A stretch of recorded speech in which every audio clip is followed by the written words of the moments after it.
Hi everyone, Sophie Wren from Live Wild here. Welcome to the first in my series of summer nature connection and foraging videos.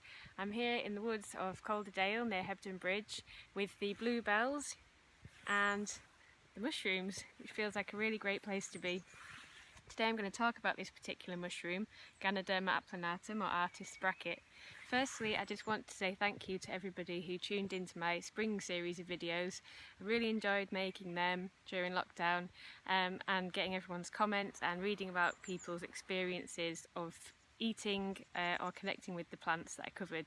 So yeah, thank you very much for that. So on to today. Most people associate mushrooms with autumn, and that is indeed when most of them pop up. On our foraging courses it will be the autumn time when we usually cover mushrooms, what they are, how to identify them, which ones are edible, and also poisonous species to avoid. There are some mushrooms though that will begin appearing at this time of year, and some that are here all year round, and Ganoderma applanatum is one of those. So these individuals here might be 2 or even 3 years old, and they'll just grow every year a little bit more. So where might you begin your search for an artist's bracket mushroom in the Calder Valley? Well, they favour deciduous trees like beech and oak, so a good place to start is if you see a fallen beech tree, and there's lots of those around here. They can occasionally grow on conifers as well. So just to tune you in a bit with the magic of mushrooms, I'll briefly cover what they are. So these here are the fruiting bodies of a much larger organism, and that organism is inside this dead tree here. It's moving through it, and it's digesting the wood and using that as a food source, and it's made up of tiny white threads called mycelium. So the fruiting bodies, here they are, the reproductive parts of that organism. I've called them a fruit, but they're very different to something like an apple. So mushrooms are in their own kingdom, separate from plants, and in an evolutionary sense we as animals are closer to mushrooms than we are to plants. So how do you identify this mushroom? Well, it's roughly flat, roughly semicircular in shape. It's got no stem, it's growing directly out of the side of the tree. In terms of colour, these do vary, but here we've got bands of browny grey, cocoa brown colour, and then underneath a paper white pore surface. So the pores are extremely tiny and you'd almost need a magnifying glass to look at those. But essentially this mushroom does not have gills, it has pores, so tiny little holes on the underside. And I don't know if you can also see these brown growths here. They're a great identifying feature for Ganoderma applanatum. They are galls created by a particular fly, and that fly will only make these galls in this mushroom. It's a bit picky, so if you find these galls then you can be pretty confident that you've got an artist's bracket mushroom. These mushrooms can grow to be pretty big, so I'll just put my hand up against that one so you can see how large that is.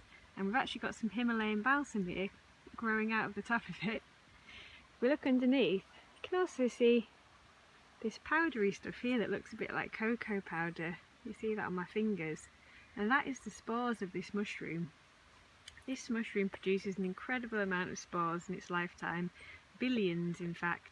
I think it produces something like 20,000 spores per second when it's sporulating, so that's pretty incredible. I'm probably breathing those in now and that won't do me any harm. As you can see, there are an awful lot of artist's bracket mushrooms growing on this tree, and you might find a similar treasure trove when you go out searching.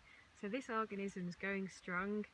Its mushrooms are already producing thousands upon thousands of spores that are going to be spreading through the air and potentially colonising other fallen or dying trees. So as always, when I'm out foraging and I'm going to pick something, I've contemplated, is it okay to take one of these? I personally like to ask permission, which is a way of connecting with the organism. It's also a way of just stopping for a moment, taking stock, deciding whether or not you're going to be doing any damage by harvesting something, and whether it feels right to do so. So in this case, it feels right to me to be able to take one of these mushrooms to use as an artist's canvas. After having a look around, I've chosen this little artist's bracket mushroom here for my canvas because it has such a perfect pore surface.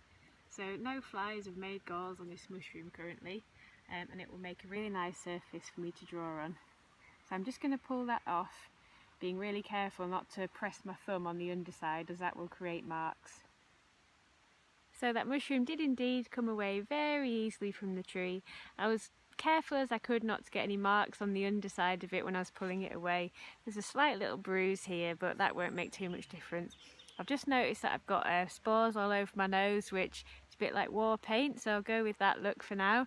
I've brought a cocktail stick along with me to draw on it, because that allows you to get in with the finer details. You can also just use the stick or the tip of a knife. Right, let's get drawing.